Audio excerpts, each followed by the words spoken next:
इस वीडियो में हम आज देखने वाले हैं कि एडवर्ड और डाउन सिंड्रोम क्या होता है, जो हर एक प्रेग्नेंट लेडीज को एक डराने वाला फैक्टर होता है। जी हाँ, एनआईपीटी हो, मार्कर टेस्ट हो या कोई भी रिपोर्ट हो, हर एक प्रेगनेंसी की थ्रू आउट रिपोर्ट में सिर्फ डॉक्टर को एक खतरा रहता है कि कहीं बच्चे में कोई डाउन सिंड्रोम या फिर एडवर्ड सिंड्रोम के सिम्टम्स तो नहीं है।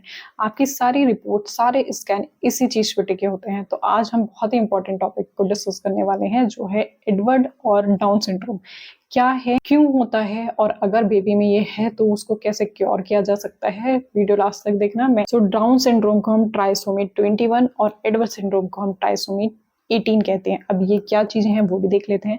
सबसे पहले मैं डाउन सिंड्रोम की बात कर लेती हूँ। तो डाउन सिंड्रोम को ट्राइसोमी 21 भी कहते हैं। दोनों ही क्या होता है, ट्राइसोमी का मतलब होता है ट्राई मतलब 3 और सोमी का मतलब होता है आपके क्रोमोसोम। जब 21th क्रोमोसोम में आपकी एक क्रोमोसोम ज्यादा हो जाता है तो ट्राइसोमी 21 बनती है, और इसके जो इफेक्ट आता है उसको हम डाउन सिंड्रोम बोलते हैं। जनरली हमारे जो सिस्टम में होते हैं वो 46 क्रोमोसोम होते हैं, जैसे आपको पता है, मतलब 23 पेयर होते हैं। लेकिन उसमें से जब 21th वाले में एक ज्यादा हो जाता है तो 47 हमारे क्रोमोसोम बन जाते हैं बेबी में। जो 21 वाले में बनता है तो ट्राइसोमी 21 नाम दे दिया है, जिससे हमारा क्या आ गया है, डाउन सिंड्रोम आ गया है। और ये जो डाउन सिंड्रोम होता है ये बर्थ से ही होता है, मतलब आफ्टर बर्थ किसी को ये बीमारी नहीं होती है। ये बर्थ के ही टाइम पे जब हमारे क्रोमोसोम बनते हैं, जो हमारा डीएनए होता है, क्रोमोसोम होता है, जो भी हमारे यूनिक आइडेंटिफिकेशंस बनती हैं वो at the time of birth बनती हैं, तो उसी टाइम पे ये क्रोमोसोम गड़बड़ होता है, जिसकी वजह से डाउन सिंड्रोम के लक्षण दिखाई देते हैं। अभी देख लेते हैं अगर होता है तो इसके क्या इम्पैक्ट आते हैं। इसमें 3 टाइप से ग्रोथ पे इम्पैक्ट पड़ता है। सबसे पहले आपका फिजिकल ग्रोथ हो सकती है, दूसरा आपका मेंटल ग्रोथ होती है, और तीसरा आपका लर्निंग एबिलिटीज होती है। तो मेन 3 फैक्टर हैं जिस पे डाउन सिंड्रोम इम्पैक्ट करता है बेबी पे। इसमें क्या होता है ना कि कुछ अगर ये होती है, कोई एक भी अगर बेबी में है तो उसके साथ बेबी सरवाइव कर सकता है। आपने देखा होगा कुछ मेडिकल स्कूल्स हो गए, वो बेबी को ले लेते हैं, किसी किसी बच्चे को। जैसे आपने तारे ज़मीं पे मूवी देखी हो तो ईशान होता है, उसको पढ़ने में, उसको लर्निंग एबिलिटीज होती है। ये सारी चीजें के साथ बच्चा सरवाइव कर सकता है, उसको सिर्फ ऐसे कोई फिजिकल नहीं होती, ये लाइफ थ्रेटनिंग नहीं होता है। अगर डाउन सिंड्रोम किसी बेबी में निकलता है तो डॉक्टर कुछ इंजेक्शन आपको प्री नेटल भी दे सकते हैं, और बाद में भी वो बच्चा सरवाइव कर सकता है विद स्पेशल कंडीशंस। इसके कुछ लक्षण ऐसे होते हैं कि बेबी की स्लाइंड आईज हो सकती हैं, और हाथ जो होते हैं उनकी हाथ की रेखाओं में सिर्फ एक ही रेखा हो सकती है, छोटे छोटे हाथ पांव हो सकते हैं। और अभी सितारे जमी पे आई थी, उसमें भी आपने कैरेक्टर्स देखे होंगे, वो भी सब सिंड्रोम से ही किसी को लर्निंग की प्रॉब्लम होती है, किसी की फेस देखा आपने उसमें मूवी में, तो वो सारे कैरेक्टर कहीं ना कहीं है, but they can survive till the normal life अगर कुछ कंडीशंस में होता है तो।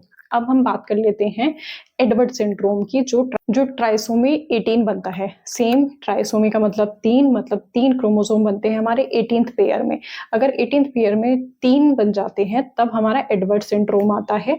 और इस सिंड्रोम में क्या होता है, इसमें कंडीशन जो है, जो फीटल की कंडीशन होती है वो ज्यादा सीवियर होती है as compare to Down syndrome. मतलब उसमें तो बेबी सर्वाइव कर जाता है, बट इसमें बेबी के सर्वाइव करने के चांसेस बहुत कम होते हैं। अगर ऐसे बेबी इनफैक्ट बर्थ भी ले लेते हैं तो वो मैक्सिमम 3 to 4 वीक तक ही मतलब लाइफ सर्वाइव रहती है उनकी, नहीं तो उनका मिस हैपनिंग हो जाता है। ऐसा मैंने पढ़ा है कि एडवर्ड सिंड्रोम बहुत ज्यादा लाइफ थ्रेटनिंग होता है। इसीलिए most of the doctor force करते हैं आपको एनआईपीटी कराने के लिए, एग्जैक्ट देखने के लिए कि उस बेबी में या फिर फीटर में अगर कोई सिंड्रोम आया है तो वो कहीं एडवर्ड सिंड्रोम ना हो।